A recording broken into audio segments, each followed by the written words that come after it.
Good morning student. आज का हमारा टॉपिक है तुलनात्मक राजनीति का परंपरागत अध्ययन। परंपरागत दृष्टिकोण के अनुसार तुलनात्मक राजनीति का अर्थ है तुलनात्मक सरकारों का अध्ययन। इसमें राज्य से संबंधित औपचारिक संस्थाओं का अध्ययन किया जाता है। राजनीतिक दल और दबाव समूह को भी शामिल किया जाता है। इस अध्ययन में राजनीतिक व्यवहार को शामिल नहीं किया जाता। इस विचारधारा के प्रमुख समर्थक विद्वान हैं वाकर, लास्की, कार्ल जे फ्रेडरिक और हरमन फाइनर। तुलनात्मक राजनीति की विशेषताएं निम्न प्रकार से हैं। पहली है प्रधानतया अतुलनात्मक अध्ययन। ये आर.सी. मैक्रिडिश ने दी है। इनके अनुसार तुलनात्मक राजनीति के अंदर जो अध्ययन है वो वास्तव में तुलनात्मक ना होकर यह अध्ययन एक या दो देशों का ही अध्ययन है और यह अध्ययन उन देशों के समानांतर संस्थाओं तक सीमित है और इस अध्ययन में अनेक देशों के संवैधानिक आधारों का ही वर्णन किया जाता है। दूसरी विशेषता है प्रधानतया वर्णात्मक या विवरणात्मक अध्ययन, अर्थात इसके अंदर एक देश की विभिन्न औपचारिक संस्थाओं का विवरण प्रस्तुत किया जाता है, ना कि उस देश की समस्याएं क्या हैं, उनका समाधान क्या है, कैसे उसका विश्लेषण किया जा सकता है, उसके बारे में कोई अध्ययन नहीं किया जाता। तीसरी विशेषता है संकीर्ण अध्ययन। इसके अंदर जो परंपरागत राजनीतिक विचारक हैं वो तुलनात्मक राजनीति का केंद्र बिंदु पश्चिमी लोकतंत्र के देशों तक ही मानते हैं। ये अपने अध्ययन में तीसरी दुनिया और विकासशील देशों का अध्ययन नहीं करते हैं। तुलनात्मक राजनीति की चौथी विशेषता है प्रधानतया निश्चल और गतिहीन अध्ययन, अर्थात इस तुलनात्मक राजनीति ने अपने लक्ष्य और वो संस्थाओं का निर्धारण किया हुआ है, सिर्फ उन्हीं का अध्ययन करते हैं। इसमें नवीन चीज़ों का गतिशील अध्ययन नहीं होता। आगे है पांचवी विशेषता तुलनात्मक राजनीति प्रबंधन संबंधी अध्ययन। इसके अंदर आमतौर पर किसी देश की प्रबंधन करने वाली जो 3 संस्थाएं होती हैं, कार्यपालिका, व्यवस्थापिका, न्यायपालिका, उन्हीं का अध्ययन किया जाता है।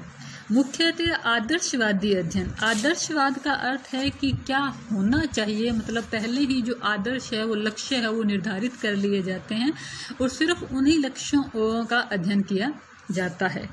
उसके बाद है सातवीं विशेषता कानूनी औपचारिक संस्थागत अध्ययन, अर्थात तुलनात्मक राजनीति में जो कानून के अंदर उल्लेखित औपचारिक संस्थाएं हैं उनका अध्ययन किया जाता है, ना कि मानव व्यवहार में वर्णित या विकासशील संस्थाओं का अध्ययन किया जाएगा। अब हम देखेंगे तुलनात्मक राजनीति की आलोचना। तुलनात्मक राजनीति की आलोचना करने में अहम योगदान आर.सी. मैक्रिडिश है। मैक्रिडिश विचारक का है। उन्होंने तुलनात्मक जो परंपरागत तुलनात्मक राजनीति है उसकी आलोचना की है। या फिर आपके प्रश्न आ सकता है कि तुलनात्मक राजनीति में वर्तमान में असंतोष के क्या कारण है, क्या कारण हुए कि हमें आधुनिक तुलनात्मक राजनीति का विकास करना पड़ा। तो आलोचना का पहला कारण है नाम मात्र का व्यवस्थित तुलनात्मक विश्लेषण। इसके अंदर ये कहते हैं कि जो हमारे परंपरागत विचारक हैं वो सिर्फ एक या कुछ देशों की संस्थाएं लेकर उनका वर्णन करते हैं कि भाई हाँ इन संस्थाओं में ये है।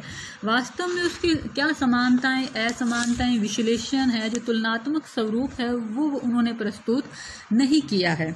इसके संबंध में आमंड पावेल ने अपनी पुस्तक comparative politics a developing approach में भी इसी तरह के तथ्य को स्पष्ट करते हुए लिखा है।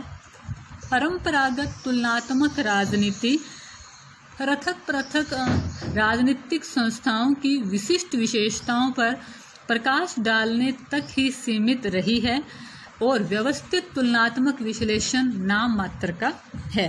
दोबारा रिपीट कर रही हूँ, आमंड पावेल ने अपनी पुस्तक comparative politics a developing approach में ये परिभाषा दी है। आलोचना का दूसरा आधार है राजनीतिक व्यवहार के अराजनीतिक तत्वों की अपेक्षा। इसमें उन्होंने कहा है कि तुलनात्मक जो परंपरागत तुलनात्मक राजनीतिक विचारक हैं वो राजनीतिक व्यवहार के अराजनीतिक तत्वों की अपेक्षा की गई है। इसमें शासन व संस्थाओं की वास्तविक क्रियाओं और उनकी अंतर क्रियाओं और व्यवहार की गत्यात्मकता को देखने समझने का प्रयास नहीं किया गया। तीसरी आलोचना का आधार है केवल वर्णनात्मक अध्ययन। इसके अंदर परंपरागत तुलनात्मक राजनीति के अध्ययन न तो विश्लेषणात्मक है न ही व्याख्यानात्मक, ये केवल वर्णनात्मक ही है। परंपरागत दृष्टि से तुलनात्मक राजनीति पर लिखे गए कुछ प्रमुख आधिकारिक ग्रंथ हैं, जैसे J.T. शार्टवेल की है गवर्नमेंट ऑफ कॉन्टिनियल यूरोप, और दूसरी है हरमन फाइनर की रचना theory and practice of modern government. इनके अंदर उन्होंने कहा है कि जो परंपरागत तुलनात्मक राजनीति वैज्ञानिक और व्यवस्थित तुलना का अभाव है इसके अंदर, और ये ग्रंथ एक सामान्य धारा की ओर संकेत करते हैं। चौथा आधार आलोचना का है संकुचित अध्ययन, क्योंकि ये अध्ययन सिर्फ पश्चिमी देशों के अध्ययन तक ही सीमित है, ये गैर पश्चिमी और विकासशील देशों का अध्ययन नहीं करता, तो इसका क्षेत्र है वो काफ़ी संकुचित है। पांचवा है अध्ययन पद्धतियों के परिष्करण की अपेक्षा। परंपरागत तुलनात्मक राजनीति की एक आलोचना अध्ययन पद्धतियों के परिष्करण की अपेक्षा के आधार पर की जाती है। इसमें तथ्यों का एकीकरण तो हर लेखक की पुस्तक में मिलता है, लेकिन इन पुस्तकों में जो तथ्यों के वर्गीकरण, मापन व विश्लेषण के पक्षों का विकास है वो नहीं किया गया है। मतलब जो लेखकों के लिखने का जो तरीका है वो जो स्टैंडर्ड मानक है उनको पूरा नहीं करते हैं। इसकी आलोचना का नेक्स्ट आधार है समस्या समाधान या विस्तृत सामान्यीकरण व सिद्धांत निर्माण के लक्ष्य का अभाव।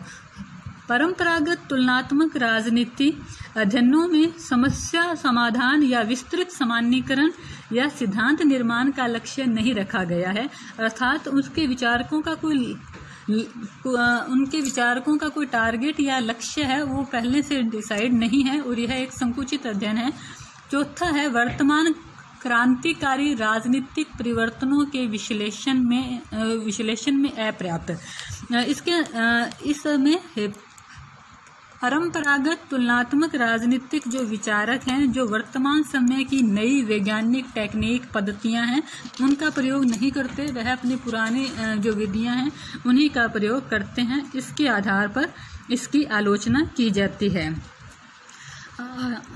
निष्कर्ष के रूप में हम कह सकते हैं कि परंपरागत तुलनात्मक राजनीति है वह राजनीतिक अध्ययन में राजनीतिक व्यवस्थाओं, प्रक्रियाओं, संस्थाओं की वास्तविकता को समझने में व सर्वमान्य सामान्य सिद्धांत का प्रतिपादन में सहयोग नहीं करती, और नवीन उपागमों की खोज की आवश्यकता महसूस हुई विद्वानों को।